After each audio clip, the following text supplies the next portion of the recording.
Avoiding Dissertation Burnout. This video is presented by the Office of Graduate Studies at the University of Texas at Arlington. What is burnout? Have you heard of this term before? Since the 1970s, burnout at work has become a serious subject of discussion among psychologists, beginning with the psychologist Herbert Freudenberger, who described burnout as a state of mental and physical exhaustion caused by one's professional life. The symptoms of burnout vary widely, but all of them can stop you from being productive. They can include exhaustion, detachment, boredom, cynicism, impatience, irritability, physical illness, depression, and even denial. They are all pretty terrible feelings, and we want to make sure that our students avoid them. What's the cause of burnout?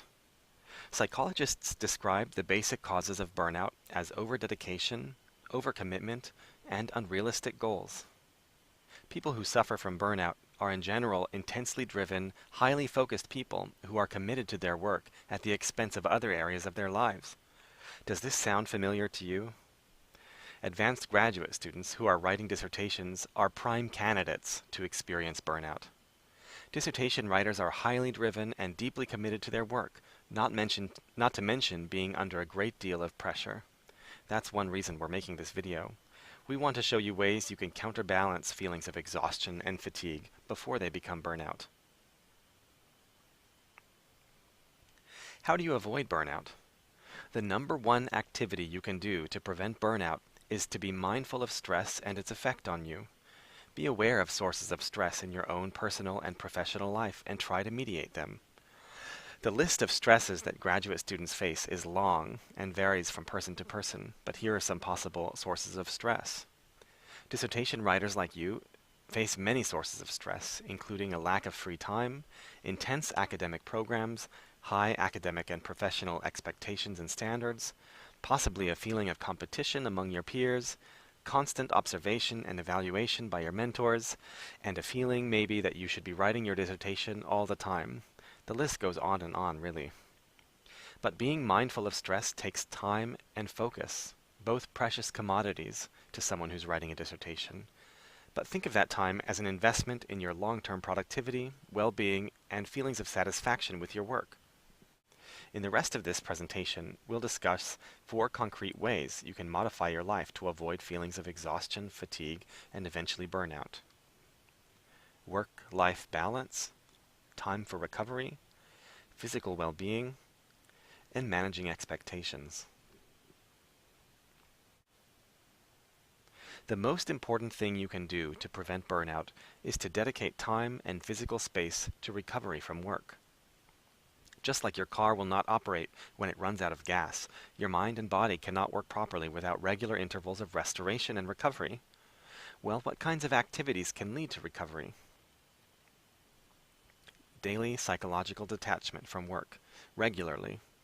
Stop thinking about your dissertation, school problems, or any other issues you're facing in your professional life. Stop thinking about those things at the end of the day.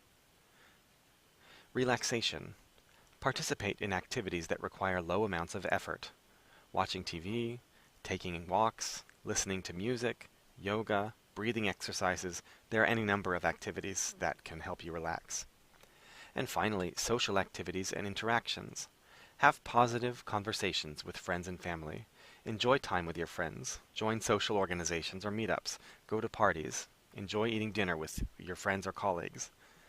Social activities help us build social support systems and positive feelings that lead to recovery from fatigue. The good news about all of this is that paying attention to recovery is something you can do to materially affect your feelings toward your work.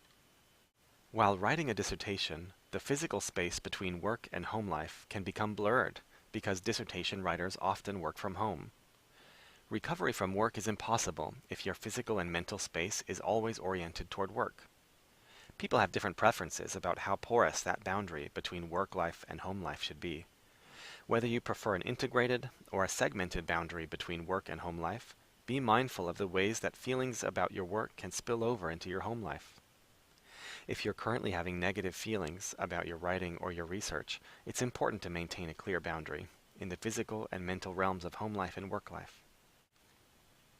Here are some tips. Create a dedicated physical space for your work, ideally a desk in a distinct corner of the room from which you conduct your work, and don't try to relax in that space. Similarly, try to avoid working in spaces that should be reserved for recovery. In other words, don't work in your bed or don't work on the couch. Finally, since social isolation is a major cause of burnout, it's important to maintain and make time for positive social relationships. Do you often turn down social invitations because you're busy working? Well, we all do. But if you do that all the time, consider trying to set aside more time in the evenings or on weekends for socializing. If certain people cause you anxiety, it might be best to limit your exposure to them in person or on social media. Another important way to avoid dissertation burnout is to prioritize your physical well-being. For many centuries, people have noted the connection between physical well-being and mental well-being. This makes me think of Homer's turn of phrase, a healthy mind in a healthy body. The challenge here is to dedicate regular time to your physical well-being. Regular exercise, especially aerobic exercises like jogging, cycling, and swimming, are associated with coping with stress. Nutrition also requires a time commitment, because eating healthy is not usually the quickest option, although even fast food restaurants nowadays offer healthier options. Finally, you already know that plenty of rest will lead to a sharper mind, and therefore more productive writing output. This doesn't just apply to some people, it applies to almost everyone.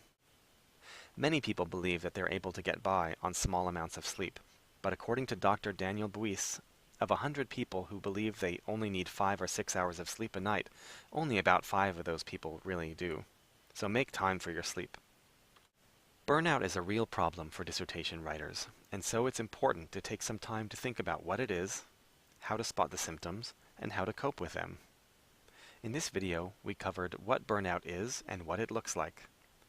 We also covered how important it is to be mindful of stress and its effects upon your mind and body. And finally, we covered coping strategies for dealing with the symptoms of burnout.